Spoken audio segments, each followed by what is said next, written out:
Eu assisti alguns jogos do Bahia na Série A cobrindo para o NE 45.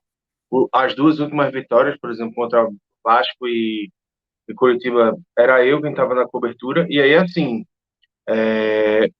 a palavra para mim, do espelho do jogo, o desempenho que o Bahia apresenta hoje na Vila Belmiro é realmente assustador, porque assim, era um adversário que estava na mesma rota, no mesmo patamar que o Bahia, talvez ainda um pouco abaixo, porque vinha de um grave dano psicológico por ter a questão do Eduardo Bauerman envolvido em apostas, sendo um dos líderes do elenco. A gente não sabia como esse time ia reagir, tendo um menino que é o David Washington, que ia fazer sua estreia hoje. Então, assim, era um time que vinha é, vem de uma fase complicada, que vem sofrendo nas competições que disputa com o Odair, que tem muita limitação de elenco. Então, o que se esperava do jogo do Bahia contra o Santos era um jogo parelho, até porque é um adversário que, como o Pedro muito bem disse, foi comemorado quando foi é, revelado no sorteio, mas o que a gente viu hoje foi um desempenho assim completamente fora de rota do Bahia. Me lembrou muito, inclusive, a partida contra o Fortaleza na Fonte Nova, na qual o Fortaleza faz dois gols muito rápido, dá uma tirada de pé, depois marca um terceiro gol e assim tinha espaço para muito mais e não foi feito porque houve uma administração do desempenho, porque o Fortaleza também vinha numa maratona. A gente sabe que assim começar um jogo perdendo por 1-0 com 3 minutos de jogo assim meio que dificulta muito o planejamento para qualquer coisa dentro da partida, mas eu acho que o Bahia, a raiz do problema do Bahia nesse jogo de hoje, ela começa na vinda dos vestiários. Assim. O Renato Paiva, quando conseguiu encontrar um time que tinha encaixado e começava a mostrar um bom desempenho, ele precisa fazer as duas substituições obrigatórias do Everaldo e do Jacaré, Everaldo machucado e Jacaré suspenso, mas aí ele volta com várias peças que não deram indícios, que não funcionaram ao longo da temporada. Ele coloca o Chaves, que vinha muito mal na lateral esquerda, o Cicinho, que eu acredito que é o jogador que mais foi criticado no Bahia esse ano, na lateral direita, ok, por necessidade, mas eu acho que daria para tentar pensar em outras alternativas, e parte muito exposto para jogar contra o Santos porque entra com o Acevedo, que não é um volante de marcação, entra com o Tassiano, que é um cara voluntarioso, mas não é um cara também de ter como principal característica a proteção da defesa. E aí, assim, com duas laterais muito vulneráveis e um meio-campo que já não marcava tanto, a zaga do Santos, a zaga do Bahia ficou muito exposta para a velocidade que o Santos imprimiu. E aí o Santos marcou o primeiro gol, fez o segundo, teve várias outras chances, até que, a partir dos 30 minutos, eu sinto que eles dão uma arrefecida no ritmo.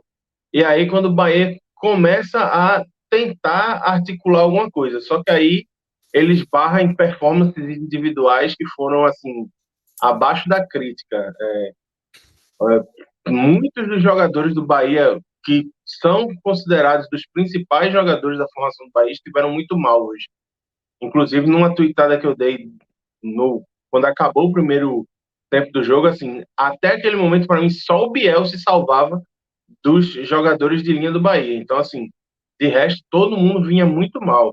E não foi muito melhor a partir do segundo tempo.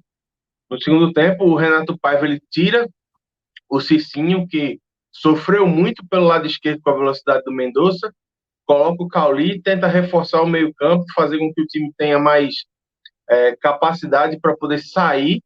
E assim, o Bahia até esboça um pouco de melhora nos primeiros 5 minutos, mas aí já vem outro golpe muito duro, que é o gol do Ângelo.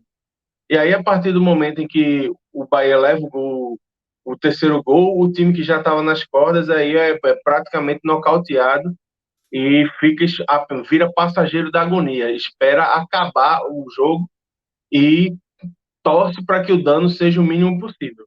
E foi isso que a gente viu. Assim, o Santos, mesmo com o freio de mão puxado, continuou criando muitas chances. O Márcio Felipe fez algumas intervenções e até na chance em que o Bahia teve no seu pé, o presente que o Cauli ganhou dentro da área, ele conseguiu bater para fora. Então, assim, é uma partida que, se para a torcida tem que ser para uma partida para esquecer, para o Paiva e para o elenco tem que ser uma partida que tem que ser muito relembrada e muito trabalhada, porque o Bahia não pode se dar ao luxo de repetir atuações como essa na Série A, muito menos contra um time que está na sua prateleira. E, assim, um segundo ponto que torna para mim esse desempenho ainda mais assustador é o seguinte: o Bahia ele vai voltar a enfrentar o Santos mais duas vezes num espaço de tempo muito curto. Então, assim, a gente não sabe o dano que isso pode causar na autoconfiança do time, certo? Na confiança dos jogadores, do esquema. A gente não sabe o que isso pode causar na torcida, tá?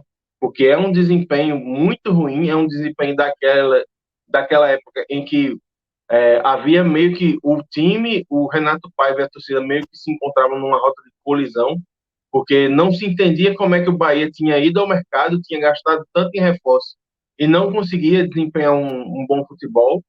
E aí, assim, há muitas coisas a serem trabalhadas. Só que o problema é que o Bahia já pega um adversário que já não é mais da sua prateleira na Série A no próximo sábado. E já precisa vencer porque já começa a ficar pressionado para não entrar na zona. O Bahia, ele, com essa derrota de hoje, ficou no 14º lugar e pode ser ultrapassado ainda por Vasco e Corinthians, que ainda jogam na rodada.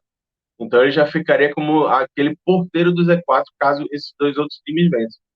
Então, assim, é uma partida que assusta, preocupa e que tem que ser utilizada como reflexão dentro do Bahia para que desempenhos como esse não voltem a acontecer.